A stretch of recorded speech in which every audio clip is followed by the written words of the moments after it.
Welcome to YouTube. Hi, everybody. Welcome to YouTube. This is Dante Starshine. We are launching the weekly live stream channeling session. If you're watching live, check out the YouTube video, the chat, and you can find the Zoom link.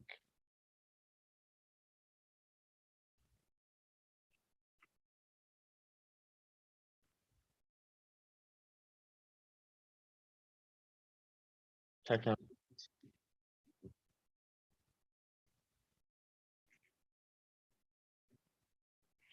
And we'll be launching in just 1 minute, so stay with us.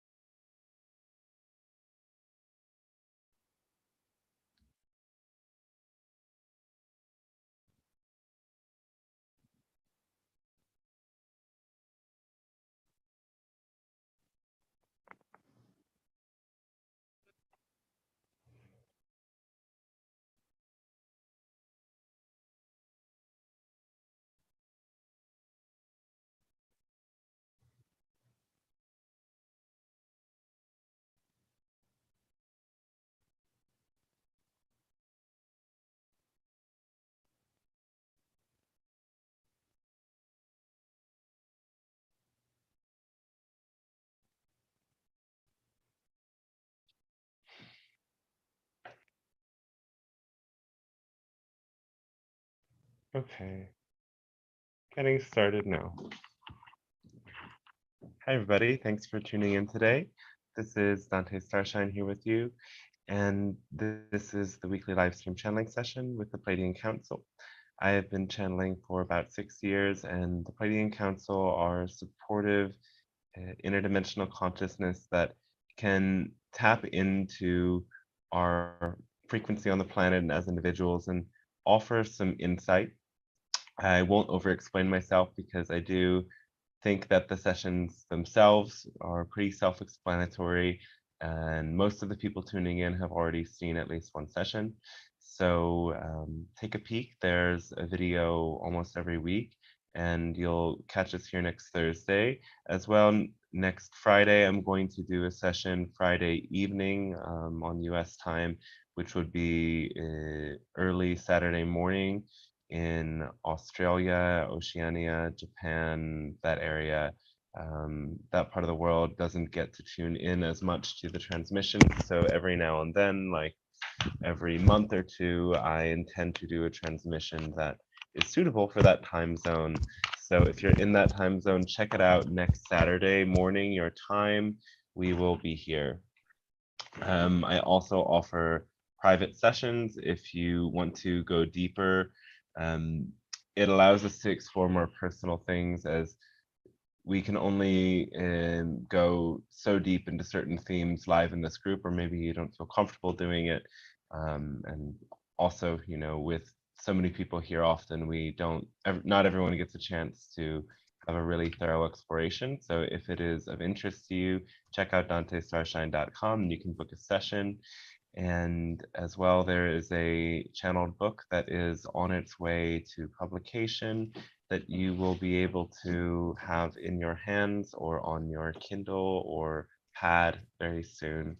I'm really excited for that. And once that is truly in the works and out of my hands, but in the process of being published, I'm going to have a lot more to share. So please stay tuned.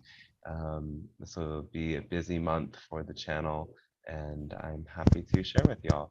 So let's get started, and I'll let you guys enjoy the session, and I'll see you afterwards.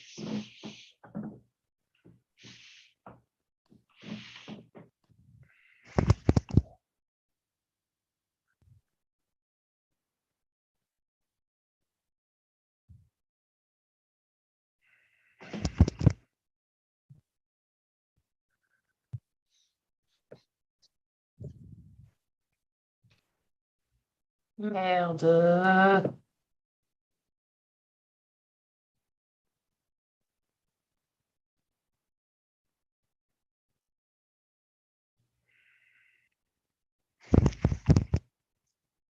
Hello, and we say good day to all of you at this moment.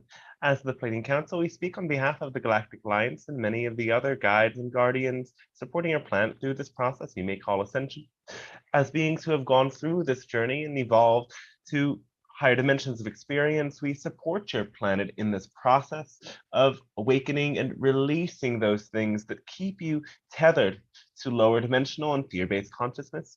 It is a pleasure and honor for us to do this because when we serve others, we serve the whole. And when we serve the whole, we serve ourselves. We all grow together in this way as all is one. And so it is a gift that you extend to us in allowing us to support you, just as whenever you allow others to support you, you also give them a gift. We hope we transmit the understanding of this consciousness to you, for there is no true other. And we greet you as, in that sense, reflections of ourselves. We are happy to be here with you today to answer your questions, and we can begin with a brief opening message. Your world has continued to go through grand changes. You have now closed the annual window that you know as eclipse season.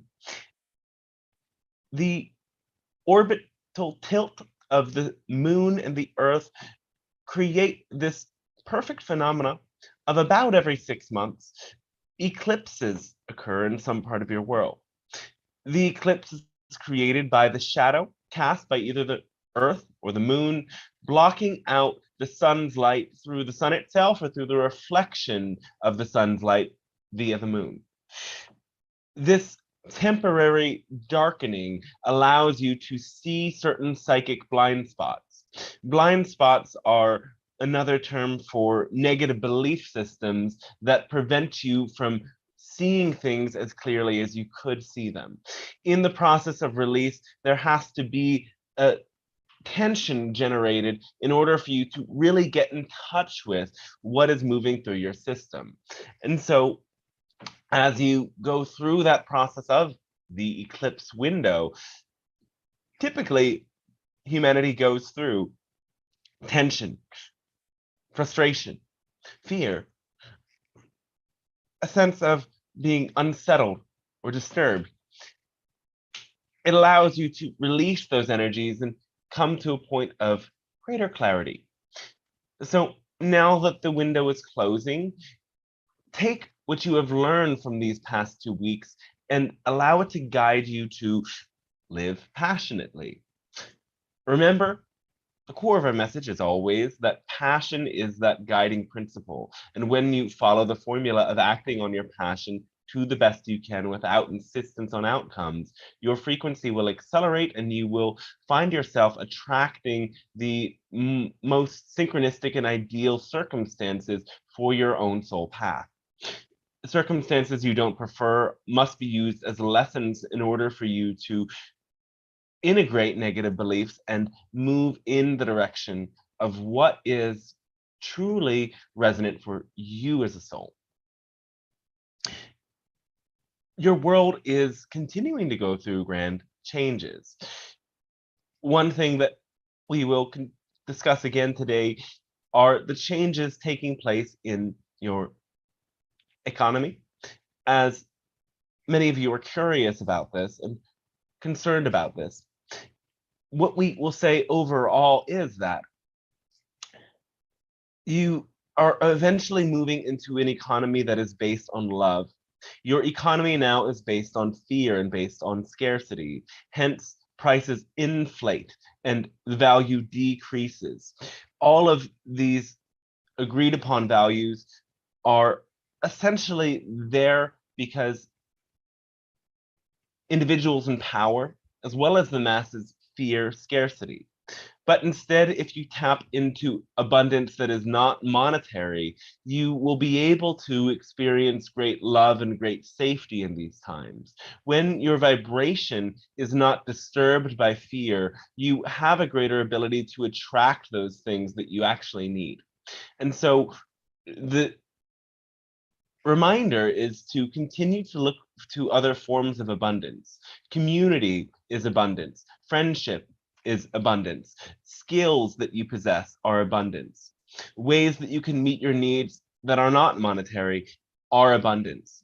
And when you allow yourself to take advantage of all of these experiences of abundance and remind yourself that even without money or in the sight of inflation, you have everything you need, you will be able to continue to follow the formula and continue to focus on what is exciting for you rather than what is fearful for you.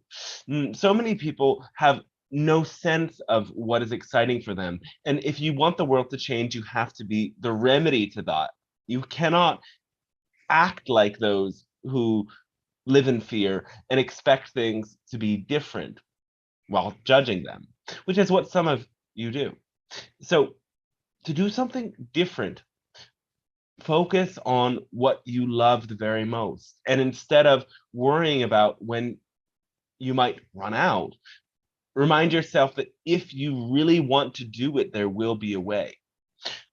Focus on the things that you love to do that are within your reach and direct all your energy there. If money does not seem to be the path of least resistance, then look out to your community and to other forms of abundance. The world ascending is the same as the world coming together. The world coming together means that you see past the fear that divides you and the differences that divide you and look to those things that unite you. When you can do that, you are tapping into that universal understanding that all is one and the one is in all.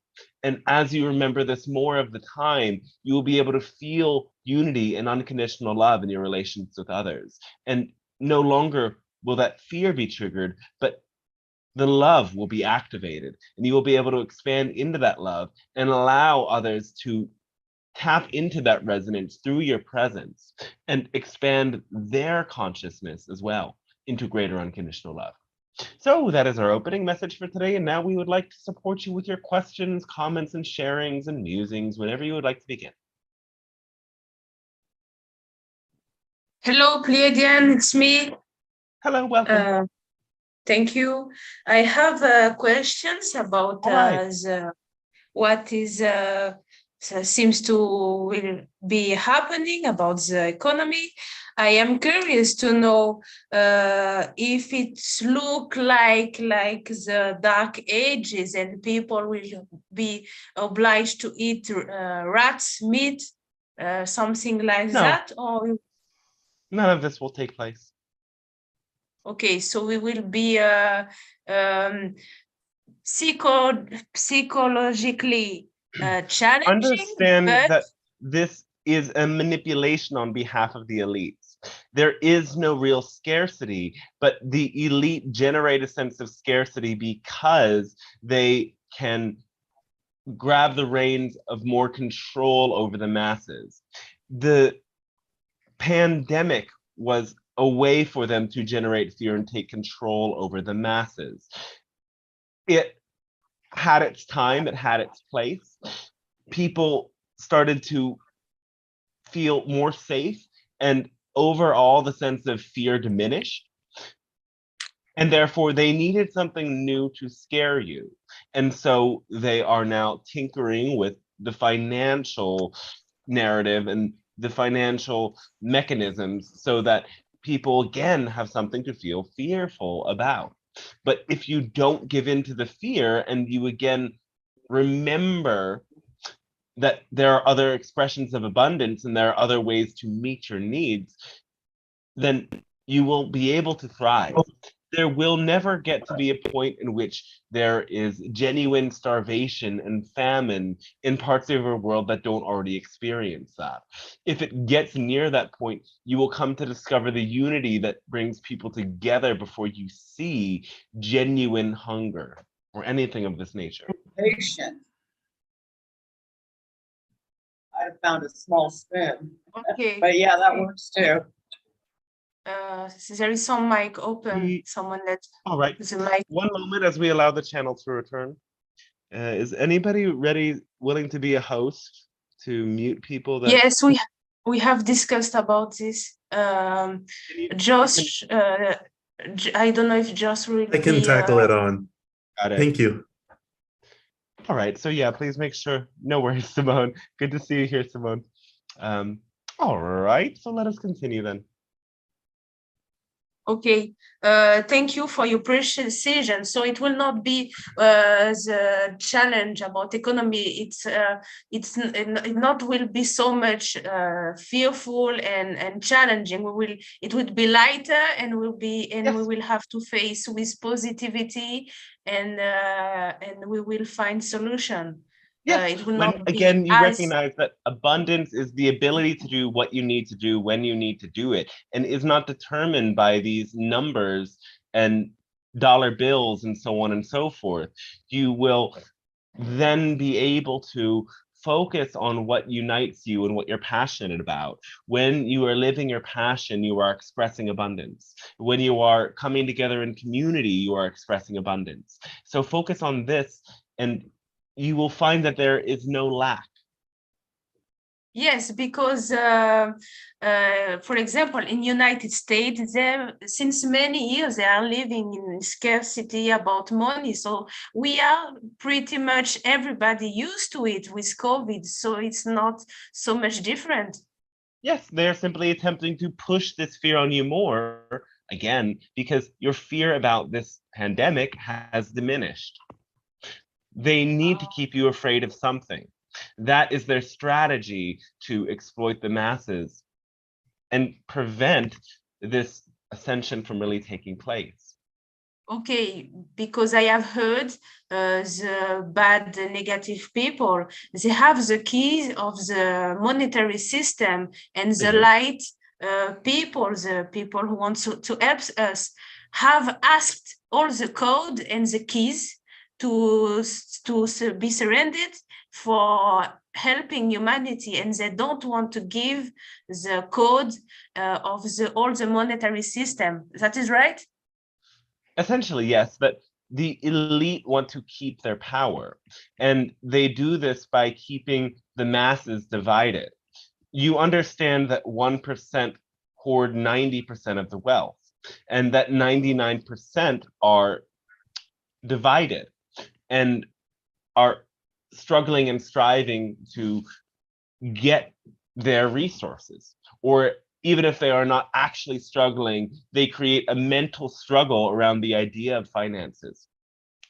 Yet, if the 99% were not so focused on their own individual expression, instead they viewed things from the lens of the collective, and they understood that their personal struggles were the same as the struggles of the collective, and they built bridges with others to unite people, then the masses would be able to overpower the elite 1%. But that is not what you choose. So this is why our remedy for you for this seeming economic problem is to recognize what true abundance is and to come together within your communities. And to again dissolve any mental barriers that separate you from others. Because again, when the masses unite and they are not focused on differences or differences in belief, there will be unity, and you will be able to create a massive wave of love that shifts the whole paradigm on your planet. Okay, so basically, it seems it's the problem have easy solution. We have each individually to change our vibrations. So individually we shift, and soon, if we choose to go individually in more positive vibration, we will manifest a better reality for ourselves without those negatives. The 1%. Am I right? Yes. So it's only about time and maintaining and continuing our efforts. Yes. Okay, thank you so much. I have a quick other question, and I finished. My question is, why, if Pleiadians are so much intelligent, why they didn't develop a protocol or an explanation which will one be easy for us to understand all the system about our own energetical field, how it's happening. I don't understand, because if you are so much But we intelligent, have given you a simple answer, and it is a very intelligent answer. The answer is unconditional love through applying this formula of enacting your passion to the best you can without insisting on outcomes. It is about returning to a core sense of vibration, coming into yourself and attuning to what evokes love and passion within you, enacting it without allowing that vibration of insistence to disturb you. This alone is enough to change you and change the world. It is a very simple answer. yes, I understand. But for the brain who wants to control it, he doesn't really You might be speaking understand. for yourself here, but there are many people who are able to apply this information and find results from it. So instead of asking, why can't we give you a better formula, ask yourself, why are you struggling to accept how simple this is? Okay. Thank you so much for all your help. Thank you. Oh, thanks to you as well.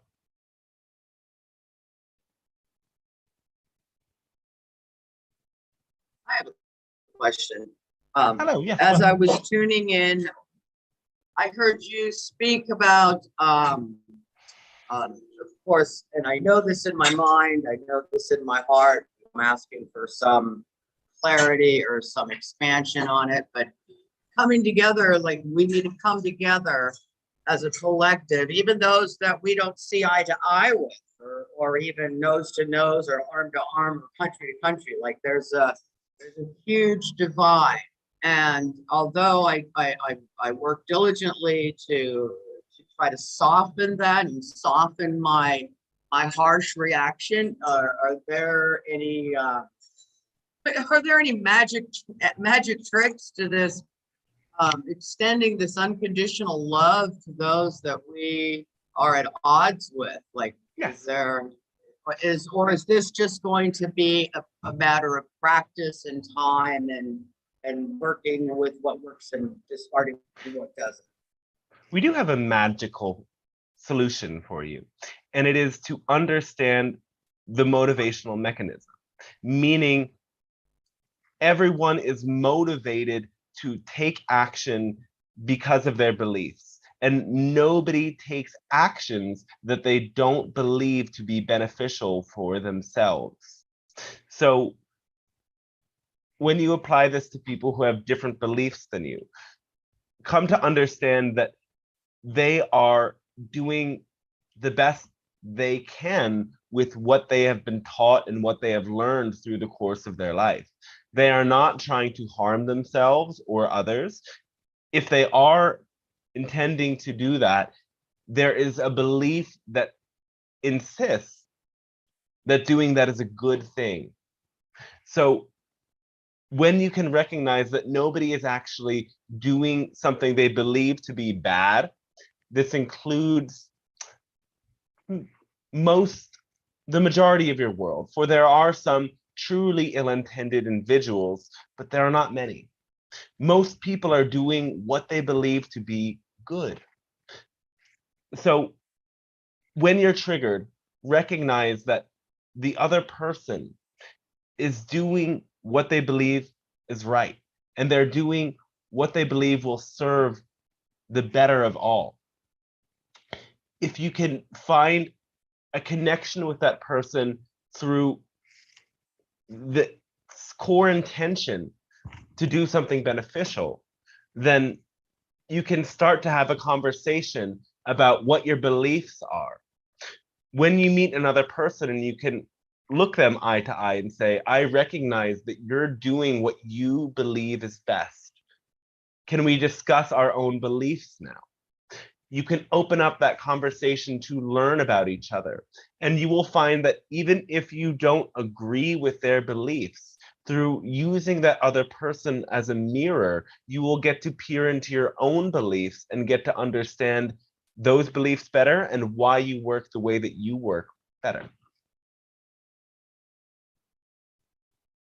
All right, so patience and understanding is a big part.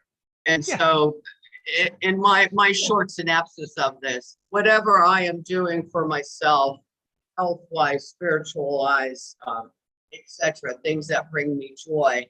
And in essence, the way I see it, if it's bringing me joy, somehow, somewhere, it's bringing others joy. It's bringing others health, Yes. bringing others Because well-being. you are not separate from the whole. So when you experience and express joy, that energy ripples out.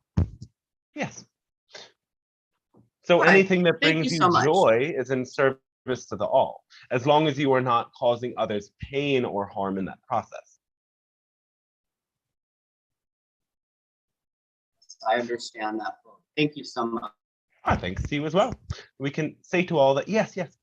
If you want to understand how to best serve others and serve the collective, understand what makes you the happiest and what brings you that greatest feeling of passion and excitement. Because when you feel those emotions, your energy field changes. That energy ripples out to others around you and gives them a greater opportunity to find their own pathway to those emotions. Even if their pathway is very different, it is still a pathway to higher frequency energy. And when more of you vibrate at those higher frequency energies, the whole planet will change.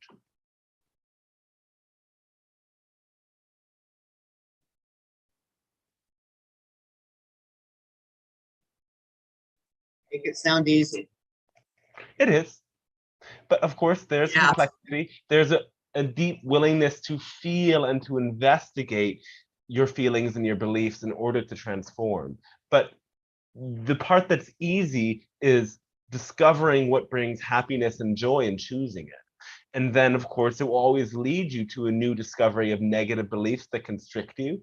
And then you will release them, and then you'll get to again choose what brings you happiness and joy. It is a cyclical process, and every layer that you shed, the easier the process becomes.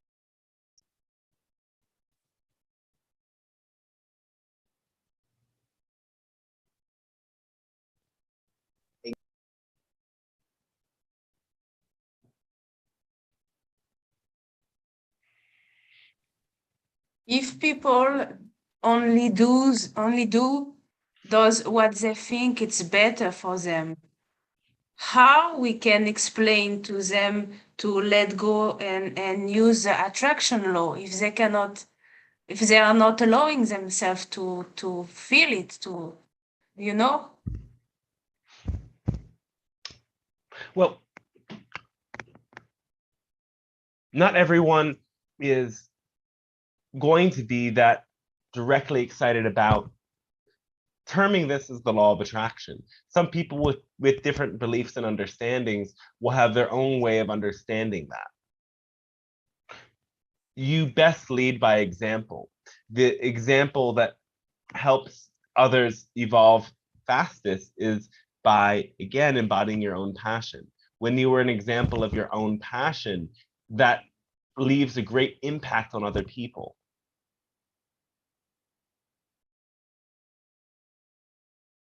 Okay, so we are asked during this period to plant the seed of our own passion, our own attraction.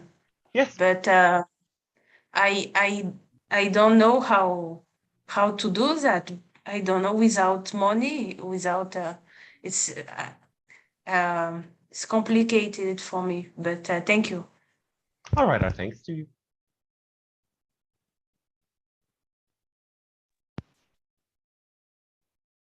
Hello, Pleiadian Council. Hello, welcome.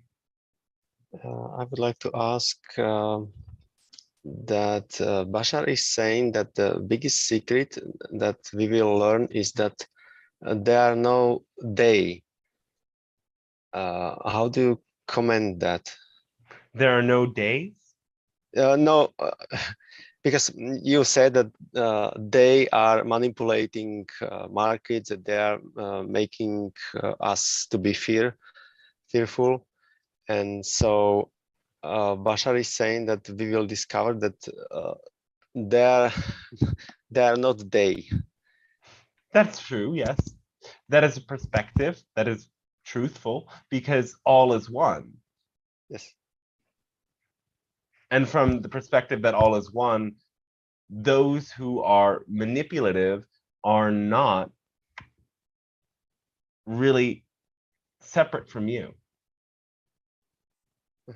Yes, the way I understand it, that I have manifested this kind of situation, this kind of experience. So Well, it must be some belief inside me to cause this to be manifested. yes, but you're making it far too personal when you say that, because there are so many others who have manifested the same situation, and the beliefs that they have learned that have brought them to the same situation are the same as your beliefs. So if you look at it from that perspective, it becomes easier to disentangle yourself because you recognize that the same beliefs that keep you stuck are the same things that your neighbors are believing and your friends are believing and your family is believing. And so then it becomes imperative to be able to come into your own space and not compare yourself to others and be willing to be different from other people while simultaneously recognizing, yes, you are all the same. Are you following us? Yes, and it's up to me to change my... It is up to you. And it is a rebellious act because, again, the beliefs that limit you are beliefs that you share with many. If you look to these people that share the same beliefs but are not willing to let them go for support and for connection, you will just get yourself ensnared back into the beliefs. And so you have to do the work of looking beyond to people who have already freed themselves from the mass consensus of negative beliefs and chosen a different pathway.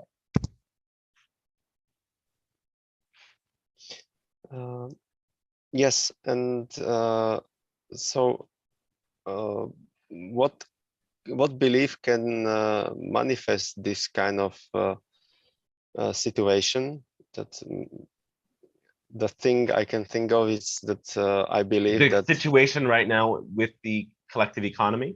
Yes, for instance. Well, it is the belief in scarcity. The elite believe that they lack power. The masses believe they lack resources. And so everyone scrambles to make sure that they have enough of this or that or the other thing. The belief in scarcity and that capital and money are the best expressions of abundance is what keeps people perpetuating this cycle. And it becomes parasitic because people then attempt to manipulate or take advantage of others for their own benefit. But again, you can choose something very different. Yes, and trust it by full of my being that Yes. I'm abundant. Okay. Trust it and live it. You cannot simply decide that you want to believe it. You have to enact it. You need to bring beliefs into action. So that trust might be creating bonds with others that can share abundance with you. Yes, I have to know it in my bones. You have to enact it in order to come to know it. You have to get the idea that, yes, perhaps I am abundant and abundance can be expressed in this way. And then you have to take the actions that lead you to doing it. Yes. Good. And I believe it's step-by-step process, as usual. Okay, and along with working on my beliefs, I usually I'm dealing with some, so to say, bypassing techniques that are making some blind spot and making me be difficult to look on my beliefs. And on the first place, it's making my life easier, but later on I will find out that it was just simple bypassing of something that was important. Can you describe this kind of strategy of negative beliefs? There's many strategies they have. They generally bring you to either disbelieve the positive belief and believe the negative belief. They bring you to believe that it's not worth it to look for the negative beliefs. They make you believe that it is impossible to release the negative beliefs. They make you feel as if you would release the negative belief, then you would have no connection. There are many, many different strategies. So you have to discover for yourself what strategy your negative beliefs are using to get to distract you or to rob you of the motivation to continue on the search. Yes, and sometimes it may be painful, but there is really no pain when I'm open to receive anything, right? When you're open to receive, there's no pain. Yes, because again, Bashar is saying that pain is just a resistance to Yes. what is. Yes, exactly. So when I'm not resistive to what's happening, I should be no fearful of the pain, right? Yes. Okay. And remember, if you know that you are closed and resistant, and you accept and embrace the pain of that resistance, that is dissolving the negative beliefs, and that is the only way to get back into the state of openness. So you cannot resist resistance. And so you have to have an active attitude of total self authenticity and transparency. You need to be honest with yourself about where you're at. And instead of attempting to force yourself to be at a higher level, embrace the level that you are at and always be open to questioning, how well am I doing with this pattern?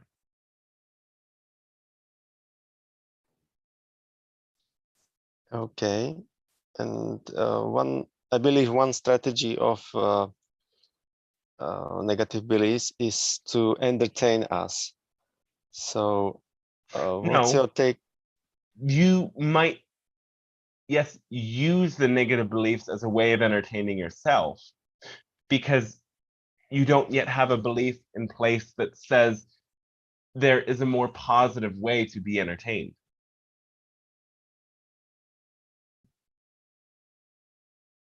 Okay, because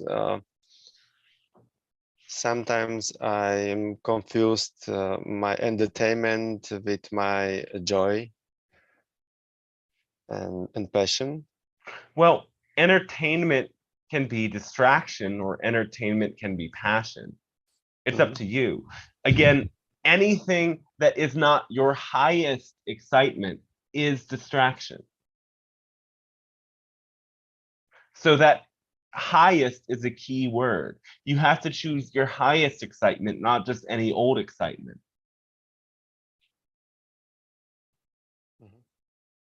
Because, for instance, I like watching movies, but I cannot do it all day long because I do have some chores and responsibilities to take care of. So I believe that watching movies is not my passion, but Yes. it's just an it might be a passion, but it isn't your highest passion. It is a distraction from enacting your highest passion. So you need to get in touch with what your highest passions really are. Okay. And in some moments, watching a movie might be your highest passion, because again, many of the things that you will be passionate about are things that are very mentally engaging. And there's only so much time that the human mind can go through and sort through any idea or any discourse. You get to a point in which you have to rest your mind from a certain stream of activity. So it isn't to say that watching movies is bad, but if you watch movies all day, when you recognize that there is a deeper passion within you to study something, to creatively express something, to connect with certain people or communities or places, and you're not doing that, but instead you're watching movies, you're bypassing and you're distracting yourself. So yes, everything is okay sometimes, but you need to be in touch with what your core, deepest, highest passion really is. Mhm. Yes, that's what I'm also gaining from movies or some videos, that I can relax and get and after the movie I feel relaxed, Yes. mentally especially, and then I can follow my passion better. Yes, and that is a great permission slip for undoing the tension and coming into a state of openness. Mhm. Okay, and another topic I All would right, like no, to... let us continue with the other questions for now. If Sure. there is time at the end of the transmission, we will get back to you. Okay, thank you. Pleiadians, I'm Lucas. It's so good to talk to you again from Connecticut. Hello, welcome again. Yes. I have a question. I've been wondering this for a long time now. I heard from other channelers there were two Atlantises on the planet centuries ago, and I always wondered if it was true or not.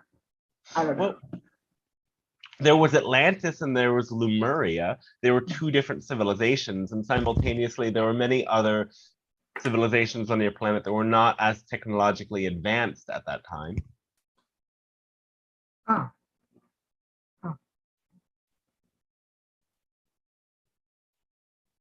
And you could say Atlantis had different phases, but there was one Atlantis. Oh, cool.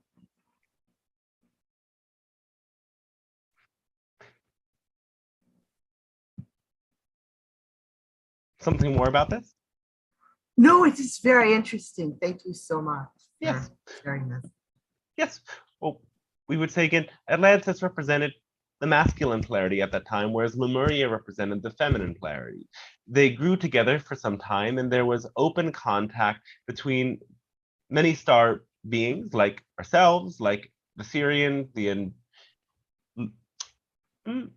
and one moment.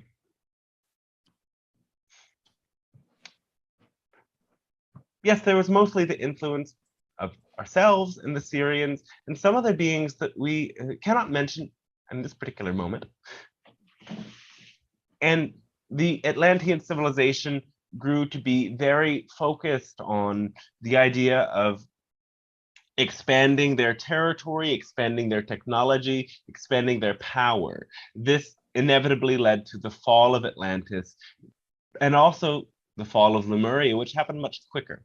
So we've shared a bit about this in other videos that you might want to tune into. And if you have other questions about it at another point, we could elaborate. Yes. Thank you. Anything else? No, thank you, but thank you for the information and wisdom. All right, thanks to you as well. Hello, Council. I have a couple of pre-prepared questions from chats, both YouTube and Facebook. All right.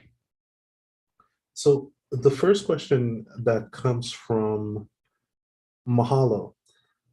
Last week, you mentioned a collapse of currency, and I want to check about international travel.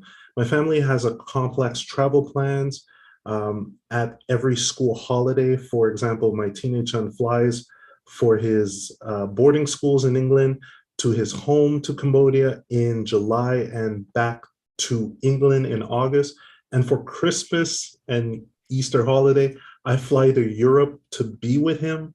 When currencies collapse, how will our travels be affected? You might experience higher flight prices at some point during the summer.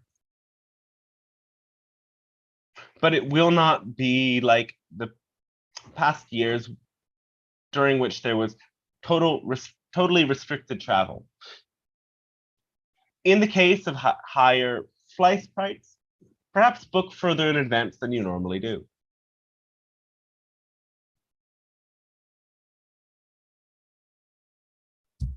Thank you. Then here's the second question. At times this last week, I felt feelings of panic. Then they pass. what really happens at a cosmic level when those appear? Well, at a cosmic level, as we've mentioned in the opening transmission, there were eclipses, and eclipses are like blind spots. They help you get in touch with negative beliefs, and emotions always arise when those negative beliefs arise. These feelings of panic generally come from beliefs that are not true. Panic is a false sense of urgency triggered by a negative belief. And of course, panic arises also in emergency situations. Though you can note that this false panic arises in situations in which there's no genuine emergency. So you have to use these as powerful opportunities to look at negative beliefs. These are very vast and strong negative beliefs that create false panic, because these beliefs have so much strength that they convince you that your life is threatened when it is not. Ask yourself, what could be worse than death? What do I feel as if could cause my death, but actually cannot? What fate is so horrible that it makes me feel as if I am in impending danger or doom? Coming to undo these beliefs will give you much greater freedom, and you will find that in the process, less anxiety and panic will be present for you. Awesomeness. One last question from Mahalo. I want to share the transformations I experienced through consulting you. So many inspiration came to me, surely channeled, thank you. I feel my essence now is so different from the other adults. All around is quicksand, even here in Cambodia. People are not ready. I stopped believing I can share how to feel excited. Well, here's the thing, is that you don't have to put this to words. Your frequency is different than those around you, and they will feel it. And in fact, they will be more impacted by it if there is no intention on your part to change them. Recognize that you have transformed because you have consulted us and consulted others and asked for support in changing yourself. Many of the people that you are attempting to help are not wanting to change themselves, and they are certainly not asking for your support in changing themselves. When you come into contact with them and you offer them information or insight that is, yes, helpful and is, yes, groundbreaking and would, yes, change their lives, but they are not asking for it and they are not ready for it, it further activates the resistance and the holding patterns that keep them stuck. And instead of making them feel more open, they become more resistant and more fearful. You have gifts to share and you have passion to share. And as you have experienced before, when you share it with others who are open to passion and open to your gifts, there is a tremendous acceleration in your vibration that takes place. So recognize that if others around you don't want to go to that place, you can contain that energy. You can create a bubble of bliss, perhaps remembering moments in which you shared your passion with others and they received it, but not attempting to recreate that moment now. Recognize that this moment is an opportunity to learn how to contain your bliss and to allow it to ripple out from you without using your mind and using your words to attempt to force others to accept this bliss. If they don't want bliss, they don't need bliss at this time. And of course, bliss is their birthright, but recognize that again, this blissful energy will stir up the negative holding patterns and will force them to feel all of the things that cause them great resistance. Many people don't want to feel this, and it is their constant task every day to avoid getting in touch with those negative beliefs and distracting themselves with the things that they choose to distract themselves with. These are not the people for you, even though your fate has it that you will continue to cross paths with these people. They represent more of where you have come from than what you're going to. So allow yourself to, again, contain your bliss and to not impose on others, but remember to connect with those who are really willing to go to the higher vibrations that you are choosing to go to.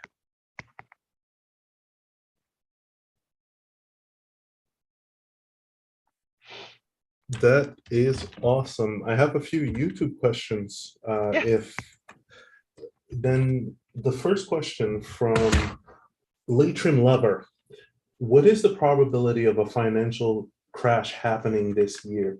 If so, where do you see the crisis originating from? Thank you in advance. It is likely that it will first affect Asian currencies like Chinese and Japanese currencies, and then it will ripple out to Europe, and then it will ripple out to the United States. And by that time, it will affect the entire world if this takes place this year. And there is a probability that it may happen sometime this summer or fall.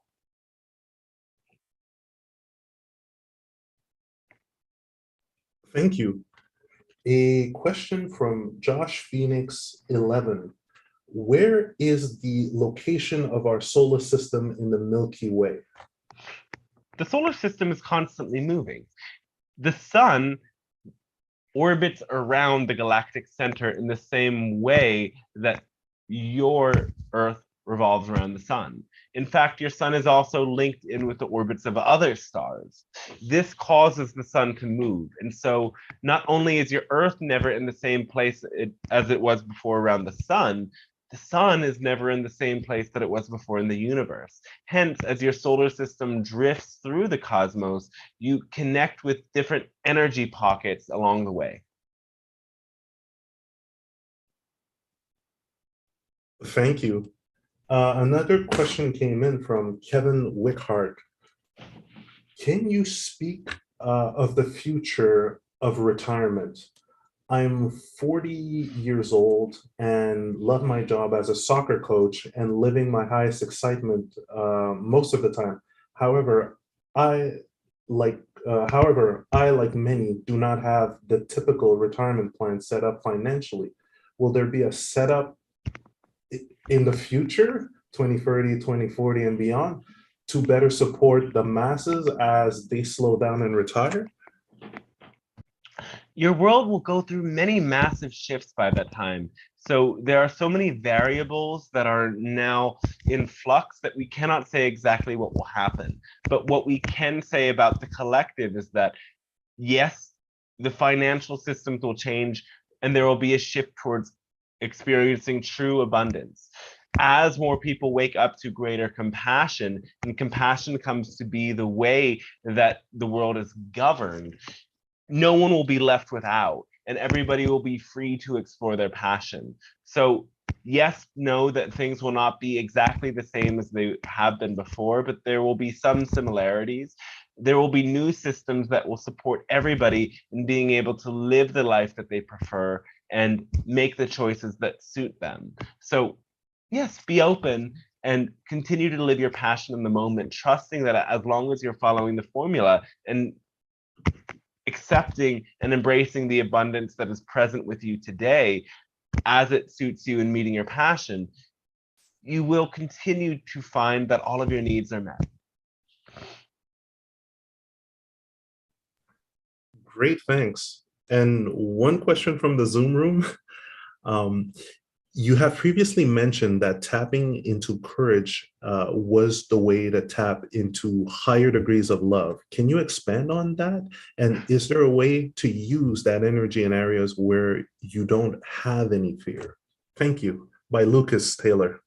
Yes. So again, courage is the willingness to choose love when there is fear present. So in terms of having courage in areas where you have no fear, we wouldn't really describe that as courage. We might describe it as radiance. We might describe it as power. We might describe it as valiance, but it is not necessarily courage, because courage is, again, the willingness, the choice to overcome fear. This is very powerful in ascending into higher currents of love, because again, every time that you release a negative belief, you release a tether. Imagine that perhaps you are a hot air balloon that is attached to the ground by many tethers. All of those tethers are negative beliefs. Courage is the sword that helps you cut those negative beliefs so that you are then able to let that hot air balloon that is attempting to go upwards and ascend free. So you need this courage to set you free.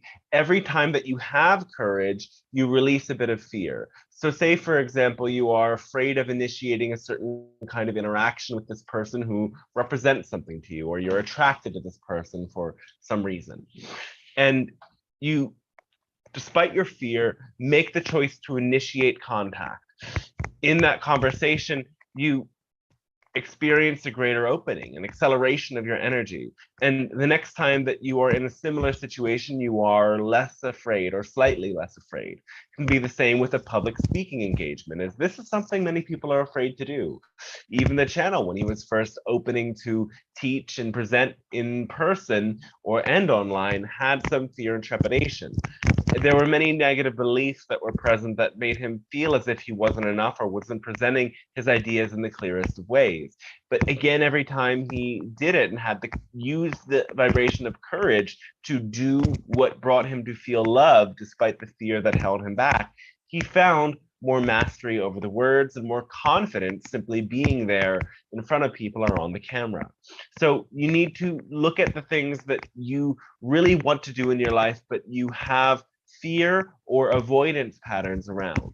And yes, any avoidance pattern or any tendency to get distracted or postpone does have fear at its core vibration. So recognize those behaviors as fear-based and then tap into where is the love? Why do I want to do these things? When you imagine that love, imagine, yes, enacting those things and having already accomplished everything you want to accomplish in those areas. What does that energy feel like? Can you let some of that love pour into your body? And as you tap into that vibration of love, then use it to take those action steps despite the fear. This energy of courage can feel like a rush of adrenaline in a positive way, yes. You might even find yourself coming to love the thrill of having true courage, because beyond anything else, it truly makes you feel alive and truly makes you feel like you have the power to change.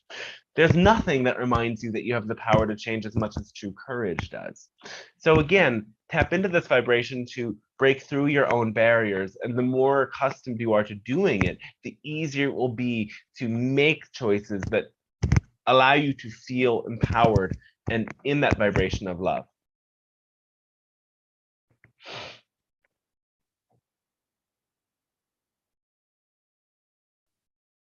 Hello again. Can I ask something? Yes. Thank you so much. I have my mom now on the phone, and she has 2 questions.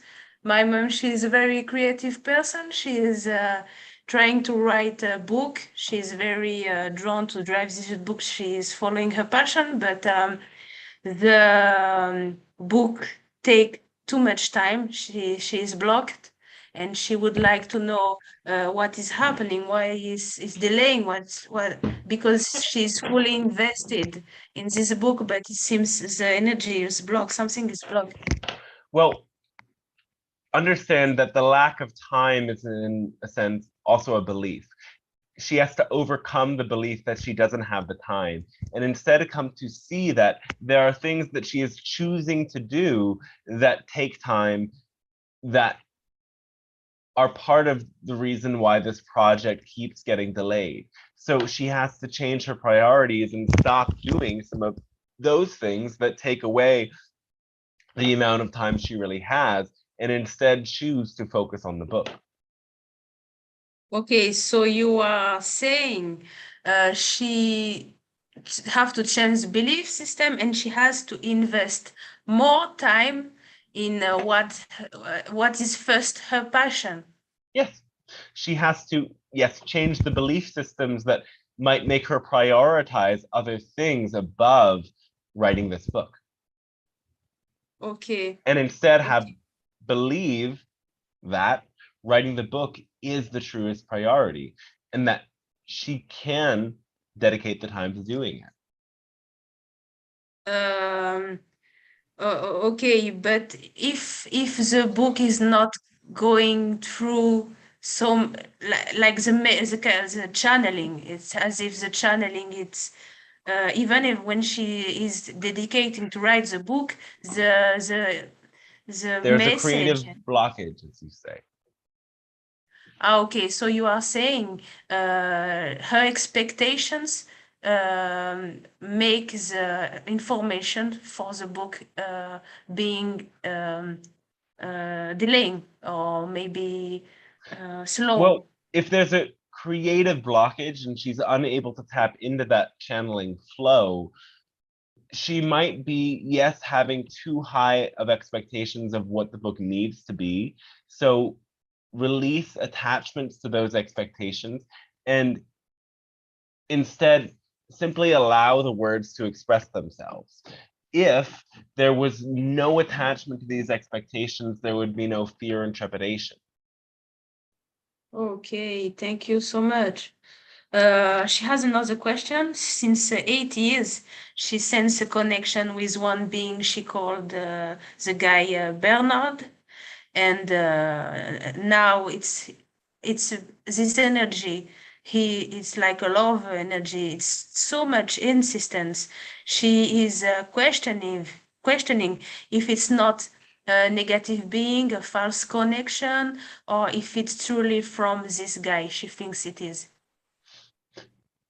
What sort of negative energy is this guide bringing in? I don't know. She reports that she feel a connection with this other human guy, but I mean etherical. I mean not Yes. physical connection, Yes. and she don't know if it's really from this person or it's something she made it or she invented or from someone or some being. One moment. Well, she is genuinely experiencing connection with a spirit guide, and this guide is benevolent. It might not exactly be the person that she's assuming it to be, but there is a similarity between this guide and the person, and there is a soul connection there. The guide itself is benevolent and well-intended. Okay, so if I understood well, you are saying um, you are saying Sorry. that the connection is not the actual human. Do you need time? No, continue. Okay.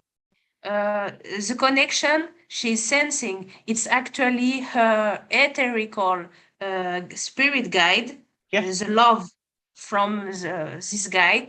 And is this entity, this guy, a lover from another past lifetime? Yes. Ah, okay. Thank you so much. Do you have a quick any advice for her from her guides? Allow this guide to support you in opening to unconditional love. That is their intention for you. Okay, thank you. Thank you very much. Thank you. Our thanks to you as well.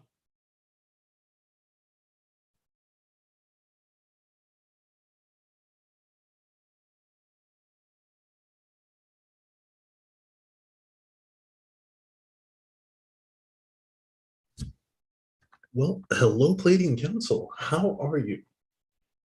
I'm well, and you? Quite fantastic. Quite fantastic. All right.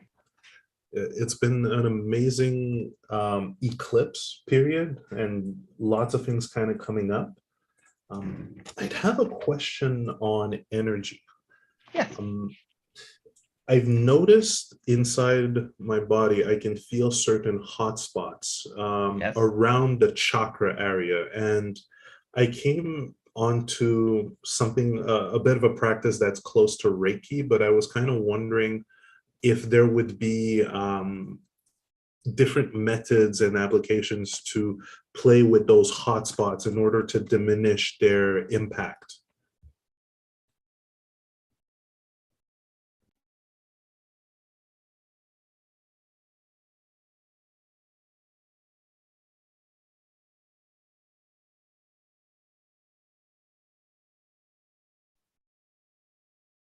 I think we might have a connection issue. Yeah. Sorry for the welcome interruption. back. Thanks. All right, yes. So the heat is an indication that there's energy present. The heat is not necessarily an indication that this energy is negative or positive. What you must use for that is a measurement of the sensation. So does the sensation of this heat feel good or bad? And working with the sensation rather than the temperature will support you very much, because sometimes the heat can be something very good. For example, your heart can be warmed or even on fire, and this sensation can be accompanied by great love and expansion. Now, if the heat is more of a throbbing or an aching, then you want to work with that.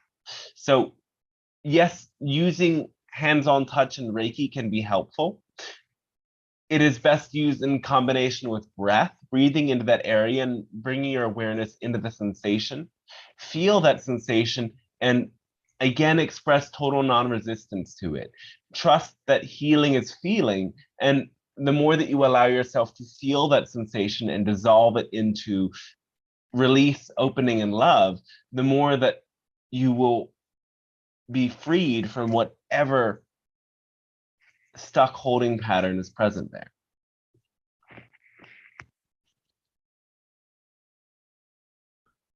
Great, thanks. Definitely going to be having multiple sessions of that. It's fascinating. It's like it's accepting it, but while at the same time working with it. Yes. Then another question, I'm not necessarily sure if I can phrase it properly. It's as if there was a kind of energetical tie in regards to sensual experiences, meaning there is a desire for a relationship, yet at the same time, there's just so much more focus on, let's say, creation artwork in that regards. I'm wondering if there's a bit of a tie between those two, or if something's kind of going on energetically in that regards.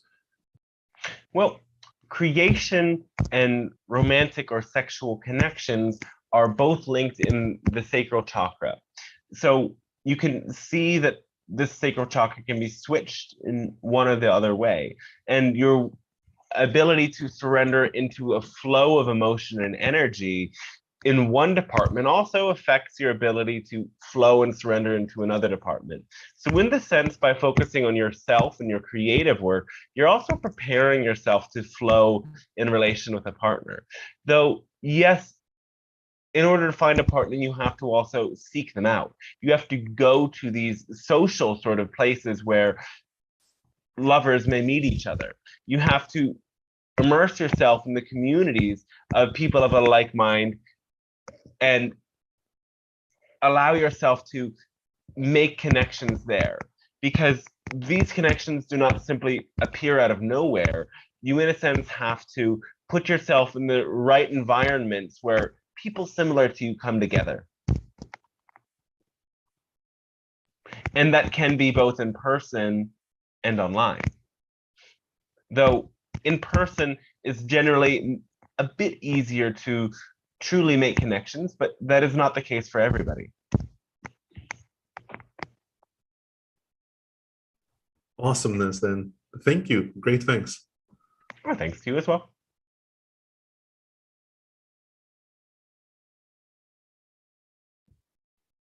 There does not seem to be any questions on YouTube and on Zoom. May I have another question? Yes, one more. What's the agenda behind hybrid children? Well, the agenda was, again, initially for the founding Greys to survive. Now, remember, the Greys are not necessarily other than human.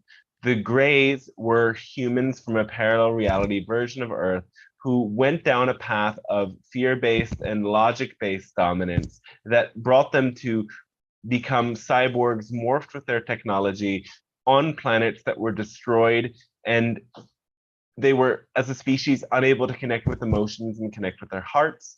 This caused them to eventually be able to lose the ability, rather, to biologically reproduce, and thus they had to create clones, and eventually they discovered technologies to travel to a viable version of Earth where they could splice their genes with your genes and create new hybrid races. Then each hybrid race discovered that there were still things that could be explored in terms of creating a slightly different race. Not a race that was necessarily better, but a race that made up for certain blind spots in their own kind. Hence, the hybridization program continued. Humanity agreed at a soul level for this to be the case because they knew that the discoveries made by the hybrid races would fill in humanity's blind spot and allow humanity to skip certain lessons. So all of this was for the benefit of every race involved, otherwise it would not have happened.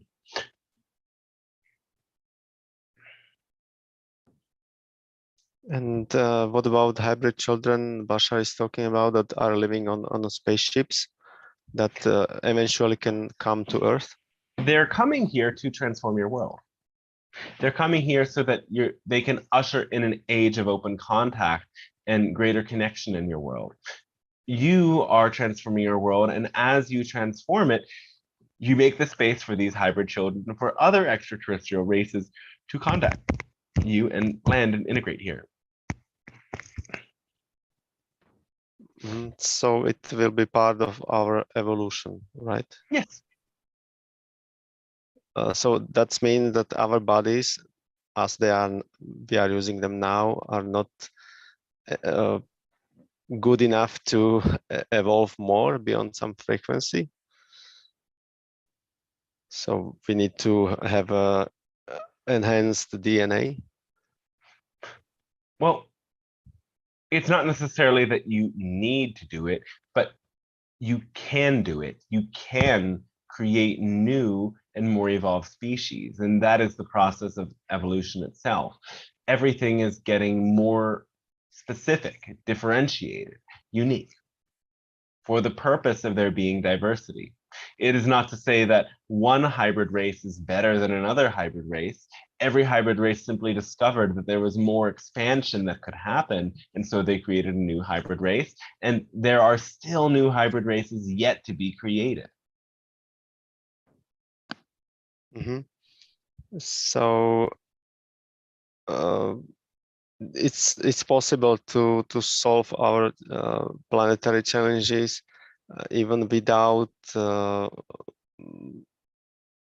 molding with hybrid children, or do we really like need them to come to Earth? You need to start solving the problems on your planet first in order for there to be a bridge for open contact.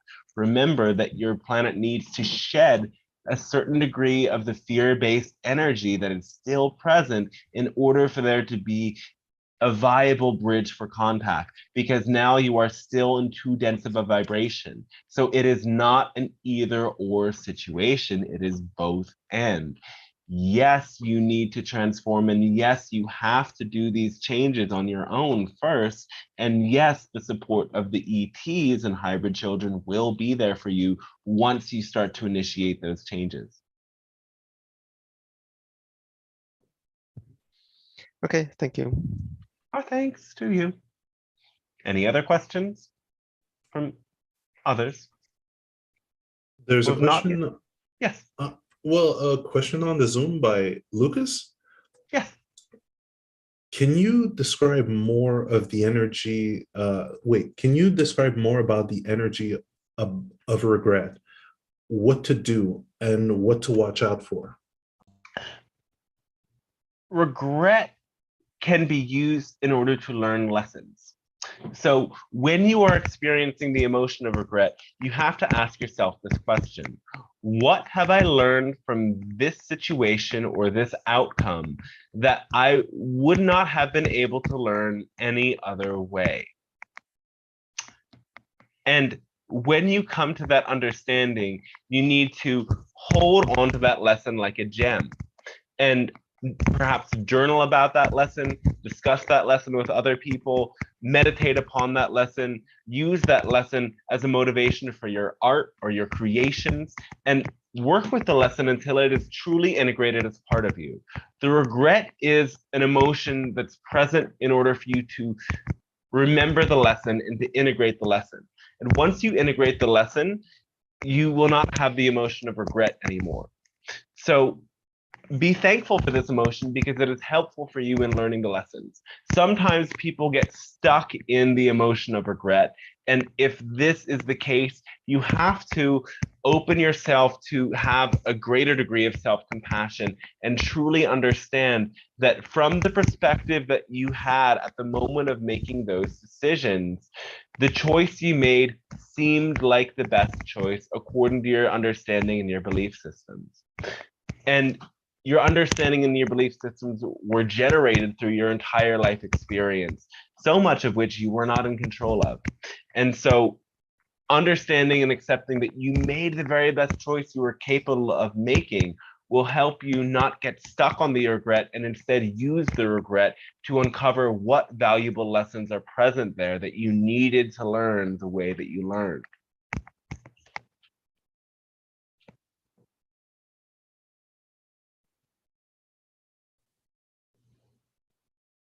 Can I ask something? A short one. Okay, short. Answer short, please.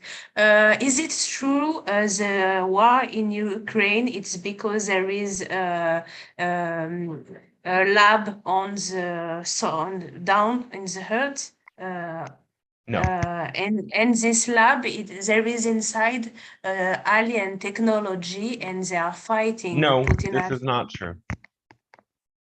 Okay, so is it like It is simply not true. Okay, so there is no. We don't want to discuss more.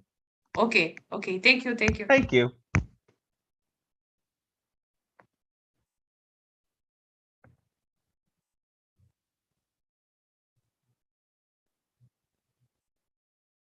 All right, let us close with meditation, bringing yourself to sit nice and tall on the ground, with your feet firmly planted, or perhaps you are seated cross-legged, however it works for you. Close your eyes and find your spine in a nice, tall, erect position.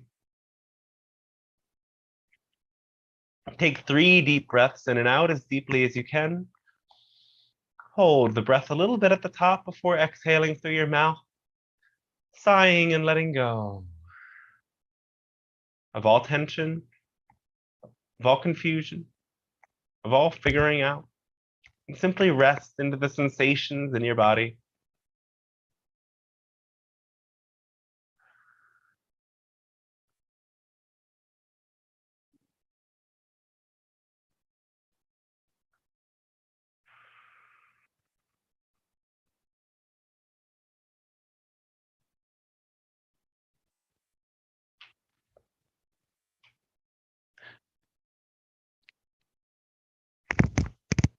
Bring yourself into your heart center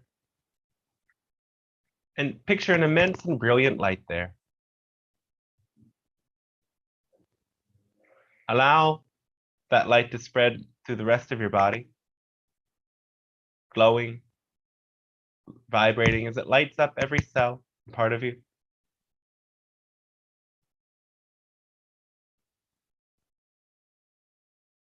Picture from your heart great roots of light that go down, move out through the base of your spine and your feet like trunks of a tree. They go down into the earth and wrap around the crystals, minerals, and metals of the planet. They go down through the underground water, and the magma beneath the Earth's surface, traveling all the way down to the iron solid core of the planet. Feel the roots wrap around this core and pull in this deep, intense place of power. Feel the Earth's core vibrating in energy that travels up through these roots and all of the layers of the Earth, into your body as a wave. Allow this deep energy to rise up through your feet and legs, through your sit bones, your torso, abdomen, and chest, raising up into your head and through your arms, filling your whole body with this deep, powerful earth energy.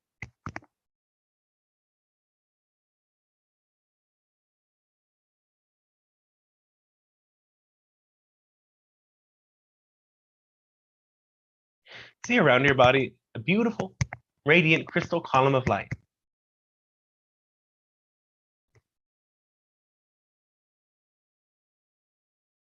It travels all the way down from the center of the Earth and all the way up to the center of the galaxy. Follow this tunnel out through the top of your head. See it passing through your moon, your sun, through many stars connected to your solar system all the way up into the galactic center. This immense, supermassive black hole that radiates a tremendous light and frequency down into your world. Feel yourself connected to this galactic heart and feel the radiance pouring down into your body as a stream or shower of light that enters through the top of your head and fills the rest of your body, cell by cell.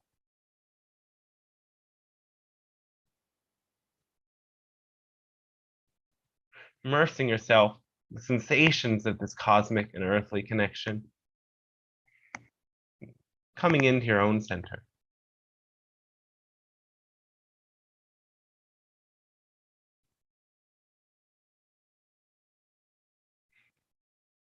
Bring yourself into a place of deep visualization and imagination. We invite you to see yourself on a hilltop. You're walking up to a great ridge on the hilltop, and you notice that the ridge is a hollow cone. Along the ridge, there's stairways that lead down to the bottom of the cone, which is a great lake.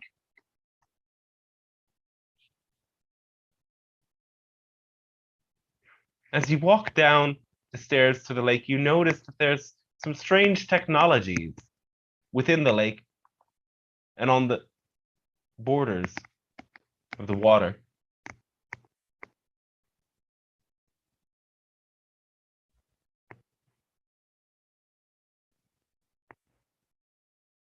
Walk down to the bottom of the lake where you will meet a wondrous creature named Sylphie, a salamander species from this planet that you are visiting. They are, yes, a grayish, bluish salamander with brilliant yellow eyes, some whiskers, scales surrounding their entire body, webbed hands and feet. They invite you to play a game with members of their species in the water. As you meet them, you feel them radiating loving, tranquil energy, but also a sort of silliness, as they'd like to play this interesting game with you. Your new friend hands you a mask that connects to a sort of tube, like a more advanced sort of, we're looking for the word.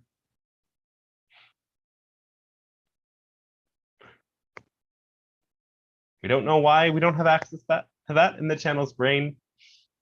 Anyway, it supports you in breathing in air while underwater. And you get in the water and surrender.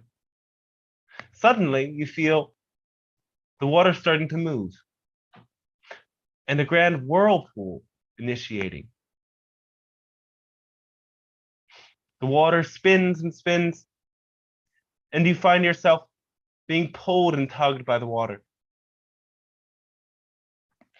Do you resist the flow of the water? Notice around you, all of these other salamander creatures are enjoying this whirlpool's pull. They're surrendered to it, flowing, being tugged by the water in this vast circular motion. The water moves faster and faster. You have a choice to resist or to surrender. We encourage you to surrender. And stay with this image of being pulled by the whirlpool in faster and faster moving circles. Feel what happens as you surrender to the flow of the water and allow this circular motion to spiral, to vortex, to move.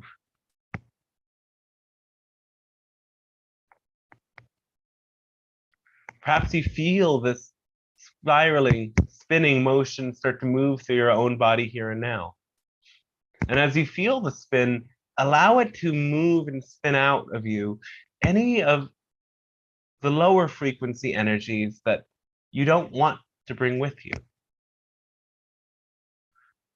Feel these energies cleansed by the water. Feel this spinning motion creates a vast and powerful momentum that cleanses you, that opens you, that liberates you.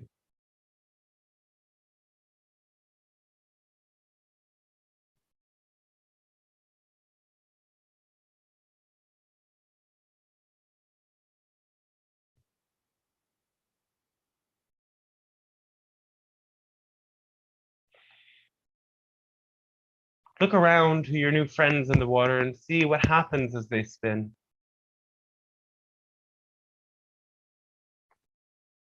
Use this as an example of the ways that you can find simple, even childlike joy through playing simple little games. You may not have this technology in your own world, but you have ways that you can spin, that you can swim, that you can move and rotate until you release some stuck and stagnant energies. This water element is here for you to cleanse, to purify, and to release. The water both gives you life, and the water also helps you to wash away anything that does not really feel relevant for you any longer. So as the spinning continues but slowly comes to a stop, allow your body to release at a deep cellular level all that does not serve, all that keeps you stuck at lower vibrations.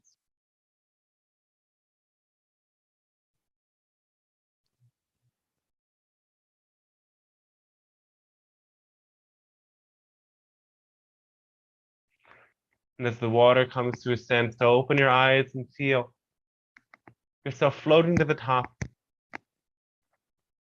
basking in the radiant sun beating down upon you, smiling with the other salamander creatures who would invite you to now feel a part of the crew, one of them.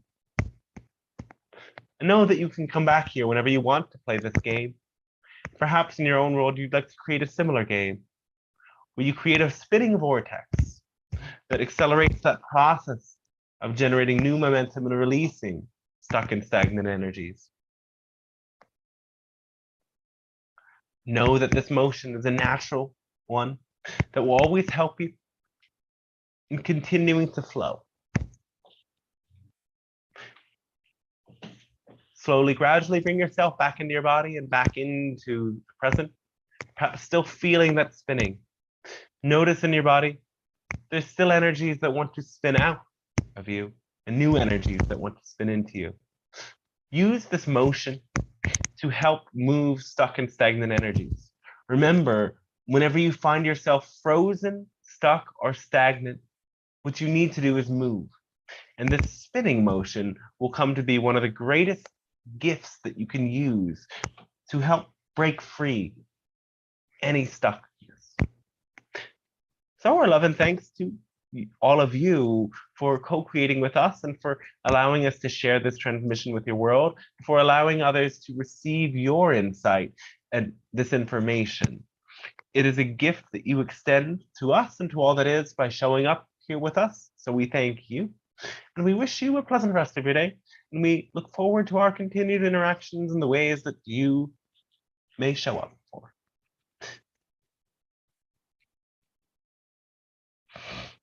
Okay. Hi, everybody. Whoa! Thank you, Dante. Oh, You're thank you. welcome. Thanks for being here today, everybody. Hi, thank you. Hi, Carol.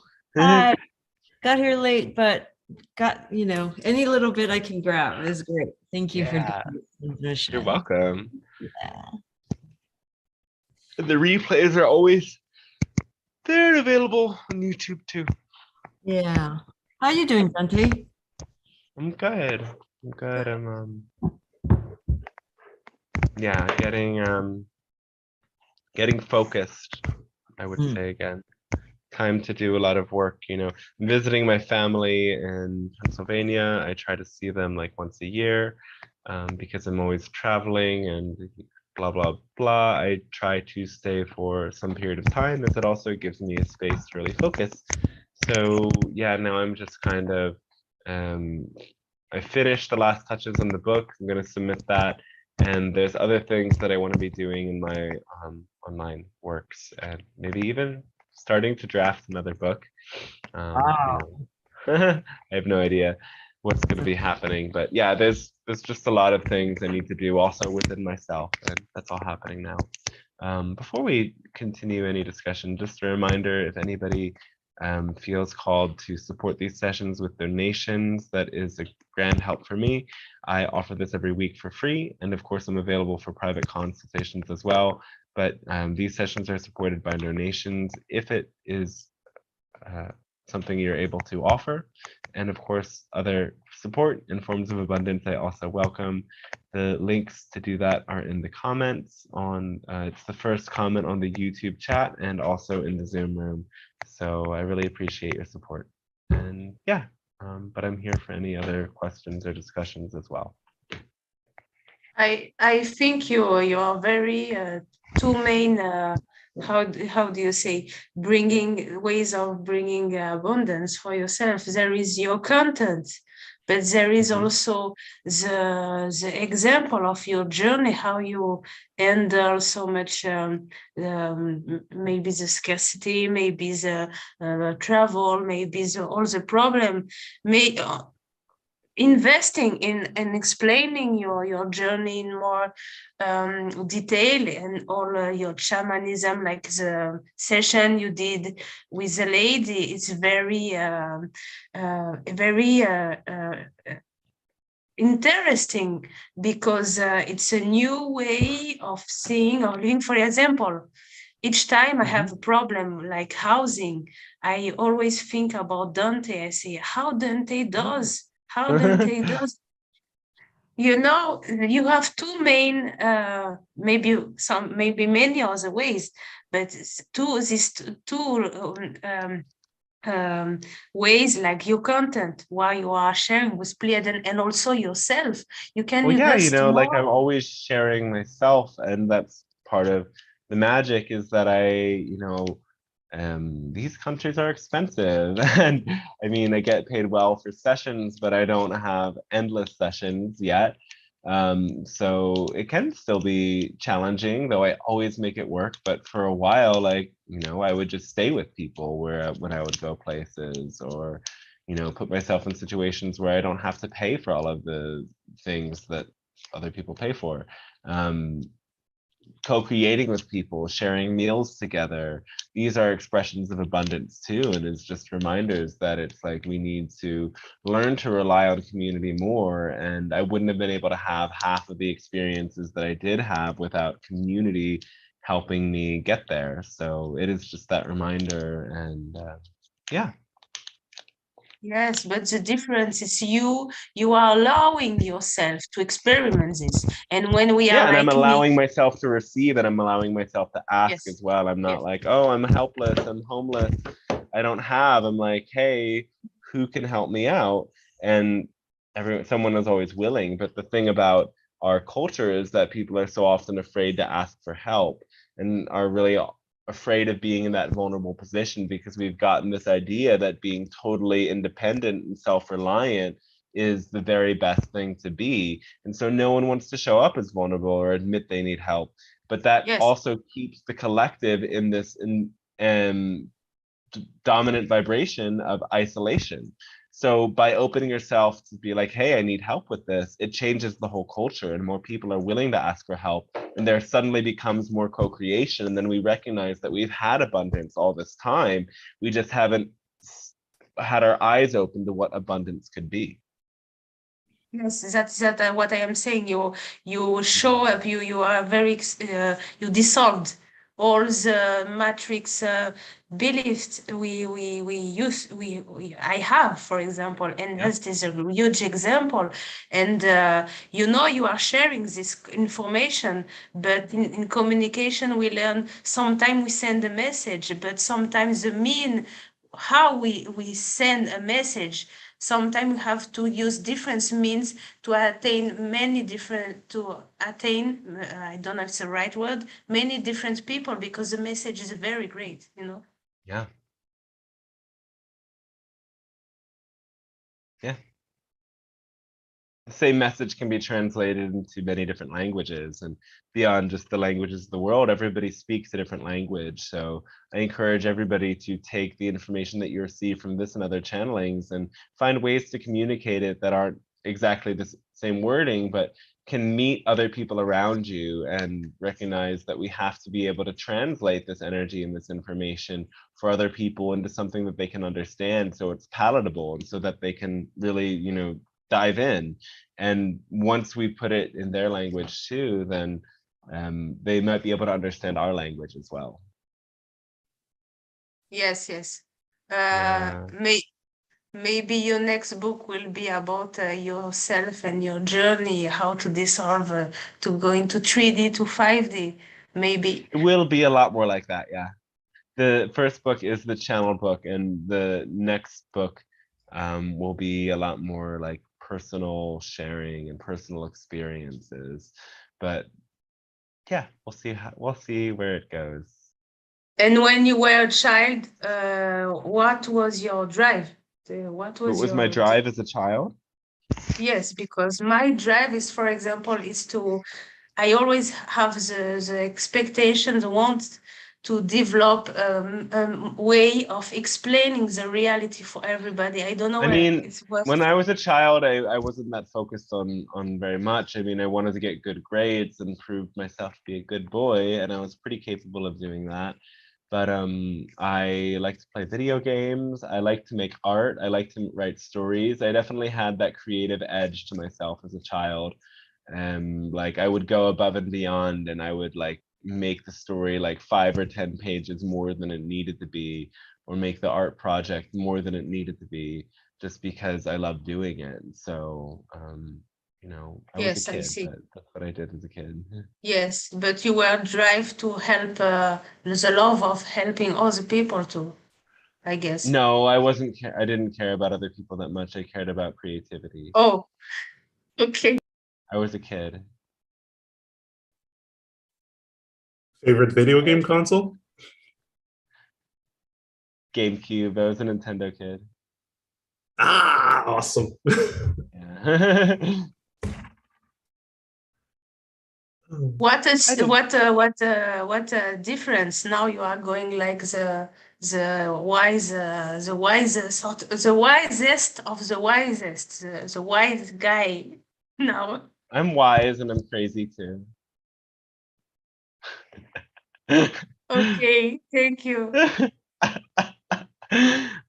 No, now it's like, yeah, there's so much that to learn. There's so much to explore. It's like these healing practices, and beyond this, like I started off with yoga and Reiki, so I tried to do my yoga or qigong every single day, and meditate every day, incorporate energy healing, sound healing, studying more ancient traditions like astrology, and I want to bring it all together, and I want to bring this gift of channeling, these psychic gifts together as well. I want to bring it to people, my people, the queer people. I want to build that community and incorporate that more into this community. I thought like, oh yeah, like for years I traveled and went to these exotic places, and I find that interesting. But for me, it is really a lot more about the community connections and being present with people and co-creating with people, exchanging love, than just being like, and now I saw this magical place, or now I saw this magical thing. That is a little bit old for me, but yeah. I don't know if people which are awake and awakening themselves are not maybe a kind of IQ people, because IQ people. Yes, I mean IQ intelligence, some kind of intelligence, because to see through and to be curious and to always ask a question is a kind of intelligence to always look for more and to be curious, you know.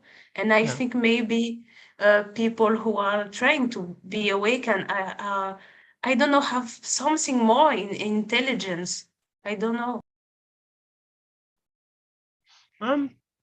Intelligence, maybe. It's also, I mean, the journey has primed people to awaken. It's like there's a lot of people who awaken undergo certain experiences, and not all of those experiences are the best experiences.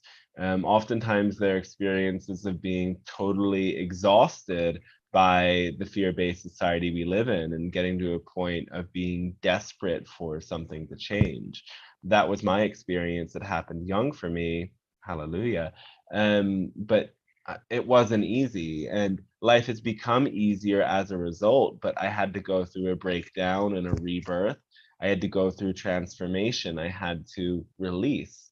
And so I think people who are on this awakening path are people who have gone through challenge, and people who have gone through that challenge and also had this inner spark of knowing that there is another way. There has to be both this sort of devastation, but also this innate optimism. And I think that optimism and that openness and that willingness to see things from higher perspectives is something that some people come in with and some people don't. And then, you know, some people go through that awakening experience and some people don't. It's a matter of timing. And, you know, more and more people have been awakening because there's been more struggle in the world. So the struggle or the suffering is deeply connected with awakening. And I would argue, and a lot of spiritual teachings would argue, that you cannot have one without the other. Okay. So if we are here, that means we are suffered You a lot. have suffered, but you don't have to continue suffering. And that's the thing about suffering, is that recognizing that suffering is part of life, but we perpetuate our suffering by holding on to our attachments. Yes, thank you so much, Dante. You're welcome. I'm chatty. Anybody else is chatty here with me? Totally am. Yeah. The live like, is closed. The YouTube, you ended the YouTube. No, we're on YouTube, so Okay. be aware of that. Yes, thank you. Don't talk about our secrets. I can't bring the secrets. Okay. No secret. I'm sorry, you're gonna have to join the elusive club and pay $1,000 a month to get our secrets. They'll learn to teleport like Matesh did. Teleportation, let's go.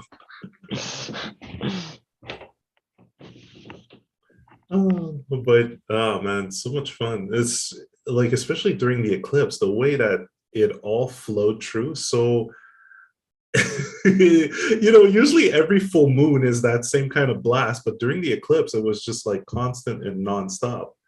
Mm-hmm. Yeah, it was really Yes. intense, though. Yes, the energy between the solar flare and the Schumann resonance. Yeah, and it all the happened eclipse. during that eclipse window. It's crazy. It was crazy. I feel better afterwards. It was kind of like reigniting the fire within, no? Yeah. Mm-hmm. It's like so many things coming true too, because Yeah. you know, it's like, especially when playing with entities, they'll take you at your word. It's like, okay, you want to clear some of these things? Awesome, get ready for it. And I also I cannot organize myself because in my day to day, because the energy is so more crazy. I don't know where I am. I don't know what time I am. The day is passing so much fast, and it's as if I am isolated somewhere. The day pass for me like 4 hours every day. Same. Yeah. and I don't know how to organize myself. I have to Well, let that's go. why following your highest excitement is so key. It's because, you know, now especially, it's like you can open up the phone and get lost in a scrolling spree for hours, and all of a sudden half the day is gone. That might have been interesting, but was it your highest excitement? No. So it's like we have to make it this imperative that we recognize, oh, I'm distracting. What do I really want to do? I'm going to do it now, because if I don't do it now, I'm going to run out of time. Yes, 7 days I didn't shower because I don't That's not know. good. No, it's it's a joke. It's a joke. I hope so. Yes, it's a I mean, it joke. hasn't always been a joke for me. Live But in you the are, jungle, in the woods. but it's for the purpose of your enlightenment. So now it's good. It's not It's a really good. true that it's good for you or serves the purpose of enlightenment, because you need to be clean and clear to have a clear energy field. So it's pretty important to always cleanse the body. And how do you sense the difficult economic time? Are you going to still to travel and to put yourself in a It challenging doesn't it situation? doesn't matter to me.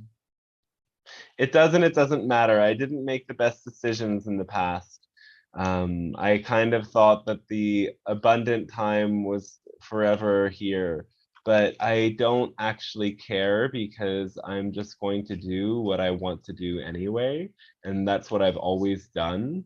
And I have just gotten so used to being like, well, this is what I say I'm going to do, and I'm going to manifest the resources to do it, and I'm going to make it really clear to the universe and all beings that this is what I'm doing, and I'm open to the support in the process, and then it's going to happen, and that's going to be it. That is interesting. So meanwhile, you are very allowing and not and like a little butterfly flying here and there. Every day you set some limitation and what you want, and that's make Not every your. day, but it's like a long-term goal. I'm like, oh, okay, what am I doing next? I'm going to Iceland, and then going to see what I'm going to do after that. Maybe I'm going to Europe, maybe I'm not, maybe I'm doing this, maybe I'm doing that, but I get clear, this is the goal, that's where I'm going, this is what I'm doing in the process. I'm working on these projects and making these events happen, and I just do it. Okay, thank you for the information. Yeah. And if I need help, I ask for it, and that's kind of it. Like Nike, just do it. Yeah. Do it. So inspiring, Dante. You're so inspiring. I love hearing. You. I really do. So thank you. It's an honor to be able to share, and I'm really glad that there's people willing to receive it, because it keeps me doing what I'm doing. Yay. Yay. The ripple effect, man. The ripple effect it has on the earth is so amazing. There are people like you. I take like example. For example, I have another channeling. I don't know if everybody knows. It's Ivan Teller. He try to share many information, and I always, when I am in problem, in fear of being attacked, I say, look at those people. They are sharing themselves the information. They put themselves out there. They are not afraid. They keep in the light, and it's not easy to do. And each time I am in my own difficulties, I take people like you, for example. For example, now my building will be destroyed, and I will have to find a new house.